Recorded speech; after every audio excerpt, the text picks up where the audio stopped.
Welcome সবাইকে আজকের এই ভিডিওতে জানবো কিছু ইম্পর্টেন্ট কোয়েশ্চেন ঈশ্বরচন্দ্র বিদ্যাসাগর সম্বন্ধে। ঠিক আছে, আগের যে ভিডিওটা কেউ যদি না দেখে থাকো তাহলে দেখে নেবে। আগের ভিডিওতে আমি ঈশ্বরচন্দ্র বিদ্যাসাগরের থিওরি পার্টটা কভার করেছিলাম।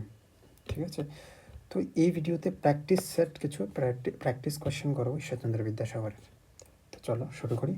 ধৈর্য সহকারে ভিডিওটা দেখবে, সেটা অনেক ইম্পর্টেন্ট কোয়েশ্চেন এখানে লাগবে। আমি 32 কোয়েশ্চেন্স ডিসকাস করবো আজকের এই ভিডিওতে।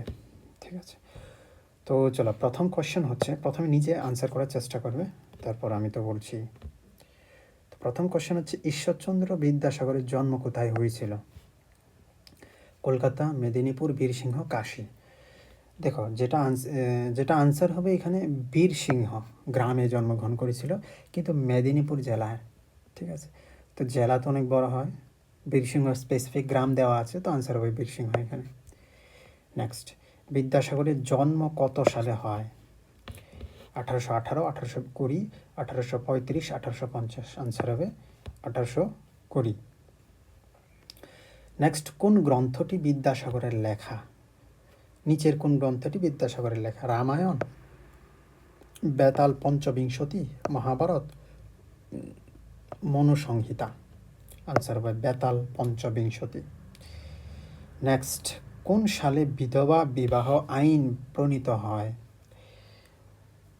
দেখো, এটা হবে যেমন নারীদের শিক্ষা নিয়ে অনেক বিধবা শিক্ষা নিয়ে অনেক উনি লড়াই করেছিলেন। তার মধ্যে বিধবা বিবাহ আইন নিয়ে অনেক লড়াই করেছিলেন উনি। তো আইন যে প্রণীত হয়েছিল সেটা হয়েছিল 1856 খ্রিস্টাব্দে, মনে রাখবেন, 1856। সো অপশন আনসার হবে খ। বর্ণ পরিচয় কোন বছর প্রকাশিত হয়? খুবই ইম্পর্টেন্ট কোয়েশ্চেন, কোন ধরনের কোয়েশ্চেন আসে পরীক্ষার মধ্যে। সেটা হবে 1855 খ্রিস্টাব্দে। আমি থিওরির মধ্যে করিয়েছি এই জিনিসগুলো, দেখবেন। নেক্সট, ঈশ্বরচন্দ্র বিদ্যাসাগরের পিতার নাম কি ছিল? ঠাকুরদাস বন্দ্যোপাধ্যায়, রামকৃষ্ণ বন্দ্যোপাধ্যায়, রামচন্দ্র বন্দ্যোপাধ্যায়, নাকি ভগবান বন্দ্যোপাধ্যায়? সেটার আনসার হবে ক, ঠাকুরদাস বন্দ্যোপাধ্যায়। কোন গ্রন্থটি ঈশ্বরচন্দ্র বিদ্যাসাগরের শিক্ষামূলক গ্রন্থ? নিচের কোন গ্রন্থটি শিক্ষামূলক গ্রন্থ হবে? কথামালা, উপযোগিনী, বোধোদয়, নাকি নীতি শাস্ত্র? আনসার হবে বোধোদয়, খ। নেক্সট কোয়েশ্চেন, বিদ্যাসাগর কোন ভাষায় পাণ্ডিত্য অর্জন করেছিলেন? থিওরির মধ্যে আমি বলেছিলাম উনি যেমন বাংলা ভাষায় যেমন অধ্যক্ষ ওনার ছিল বেঙ্গলিতে, প্লাস সংস্কৃত ভাষায় উনি তেমনই পরিমাণ দক্ষতা ওনার ছিল। তো এখানে অপশন কি দেওয়া আছে দেখছি, বাংলা, সংস্কৃত, উভয়ই, নাকি ইংরেজি? তো অবশ্যই উভয়ই হবে। ঠিক আছে, নেক্সট, ঈশ্বরচন্দ্র বিদ্যাসাগর কত খ্রিস্টাব্দে উনি মারা যান? সেটা হবে 1891। থিওরির মধ্যে স্পষ্ট করানো হয়েছিল। ঠিক আছে, মারা গিয়েছিল কবে?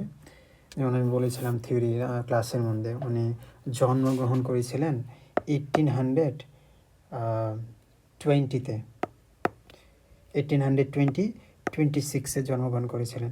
ঠিক তার 2 মাস আগে, 26 সেপ্টেম্বর, ঠিক আছে, এটা ছিল জন্ম ওনার। ঠিক তার 2 মাস আগে উনি মারা যান। এমনভাবে আমি একটা ট্রিক বলেছিলাম মনে রাখার জন্য, এটা ঠিক 2 মাস আগে মারা গেলে সেটা 29 জুলাই হবে সেটা। ঠিক আছে, 29 জুলাই 1891, অত খ্রিস্টাব্দে উনি মারা যান। ঠিক আছে, তো এই জিনিসটা মনে রাখবেন। তো এখানে আনসার হবে 1891। Next, question number 10। আচ্ছা, এটা আমি একটু কাট করে দিচ্ছি।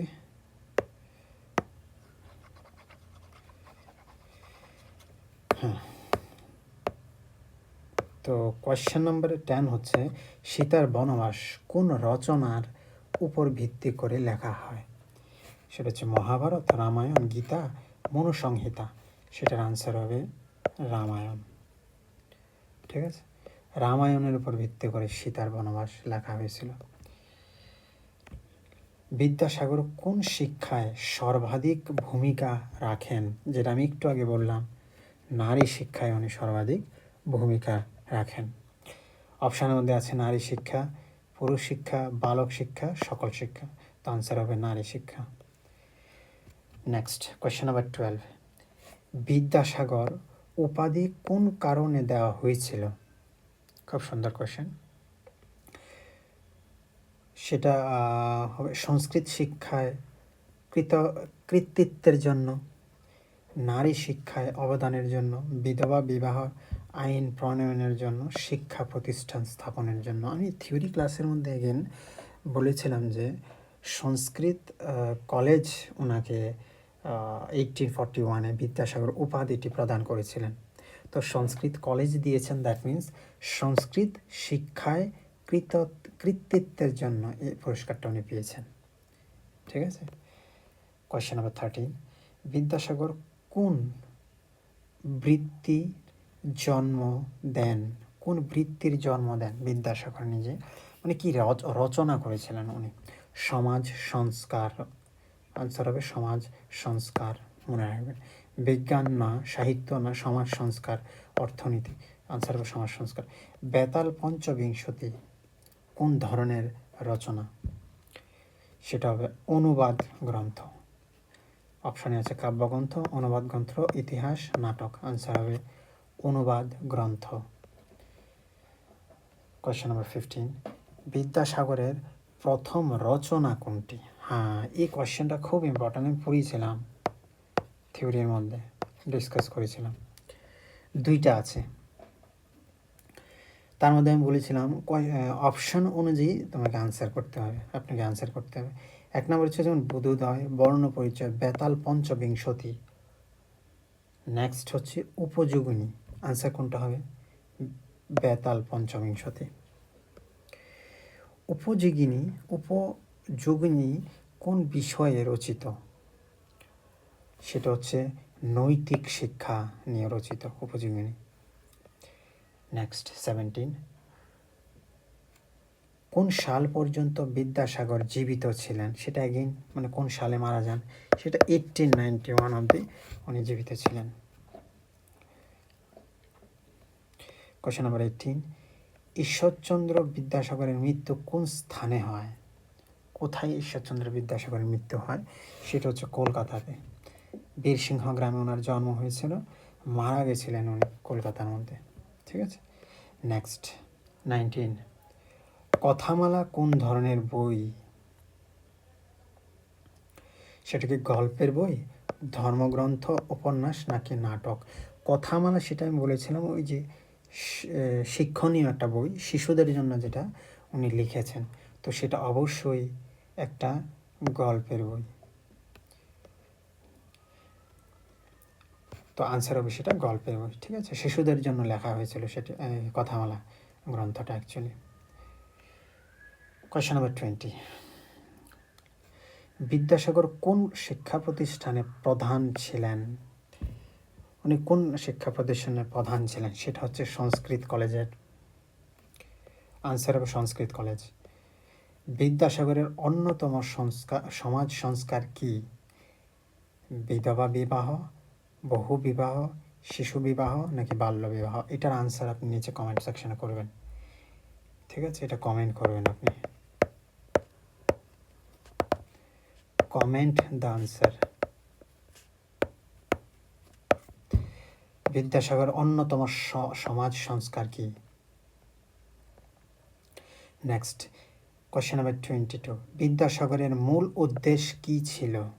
নারী মুক্তি, শিশুদের শিক্ষা, সমাজের পুনর্গঠন নাকি সবগুলোই? এখানে সবগুলোই থাকবে অপশন। নারীদের মুক্তি, শিশুদের শিক্ষাদান, সমাজের পুনর্গঠন, সবগুলো ওনার উদ্দেশ্য ছিল। তো এখানে আনসার হবে অল অফ দ্য অ্যাবাভ, সবগুলো। নেক্সট, বোধোদয় কোন ধরনের বই? পাঠ্য বই ছিল, নীতিশাস্ত্র, বিজ্ঞান নাকি ধর্মগ্রন্থ? তো সেটার আনসার হবে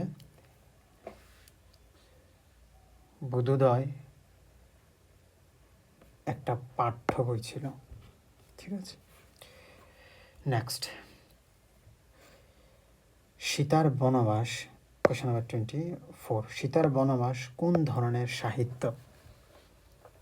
সীতার বনবাস একটি কোন ধরনের সাহিত্য ছিল?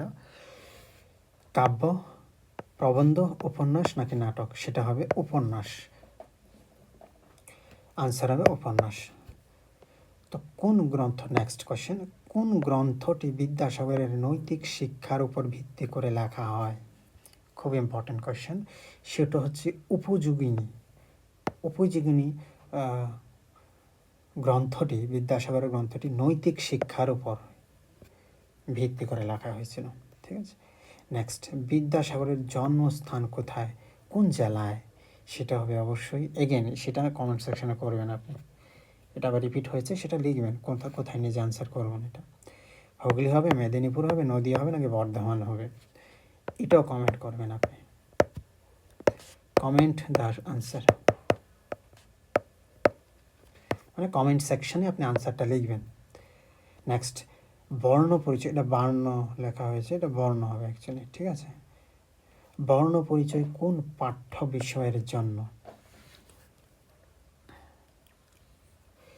বাংলা ভাষা শিক্ষা, সংস্কৃত ভাষা শিক্ষা, ইংরেজি ভাষা শিক্ষা নাকি বিজ্ঞান শিক্ষা? বর্ণ পরিচয় সেটা অবশ্যই বাংলা ভাষায় লেখা, তো বাংলা ভাষা শিক্ষা হবে। নেক্সট, বিদ্যাসাগরের পাণ্ডিত্য কোন ভাষায় সর্বাধিক? কোন ভাষার সবচেয়ে বেশি পাণ্ডিত্য ওনার ছিলেন? অবশ্যই এখান থেকে গ্যাস কি করতে পারেন, একটু থিঙ্ক করুন। বাংলা ভাষায় ছিল, সংস্কৃত ভাষা, ইংরেজি ভাষা নাকি উর্দু ভাষায়? উনি সংস্কৃত শিক্ষার কারণেই বিদ্যাসাগর উপাধিটা পেয়েছেন, তাই সবচেয়ে বেশি পাণ্ডিত্য ওনার সংস্কৃত ভাষায় ছিল, মনে রাখবেন কিন্তু, এমন কোয়েশ্চেন আসতে পারে। 29, ঈশ্বরচন্দ্র বিদ্যাসাগরকে কেন দয়ার সাগর বলা হয়? বাহ, খুব সুন্দর কোয়েশ্চেন। কেন ঈশ্বরচন্দ্র বিদ্যাসাগরকে দয়ার সাগর বলা হয়? সাহিত্যের জন্য, শিক্ষার জন্য নাকি দানশীলতার জন্য, সমাজ সংস্কারের জন্য? অবশ্যই দয়ার সাগর, দানশীলতার জন্য ওনাকে বলা হয়। নেক্সট, বিদ্যাসাগর নামের অর্থটা কি?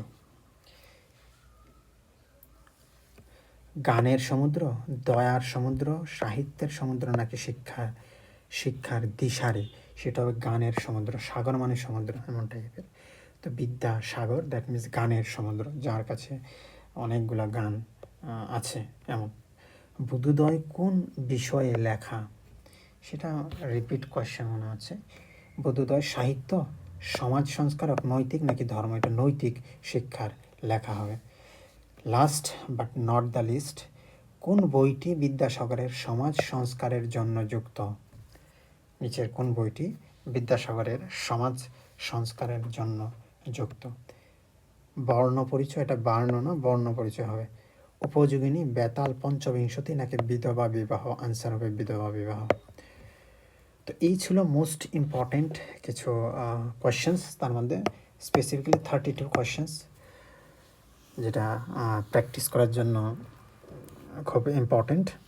তো আশা করি ভালো লেগেছে, বাকি ভালো লাগলে অবশ্যই লাইক করবেন।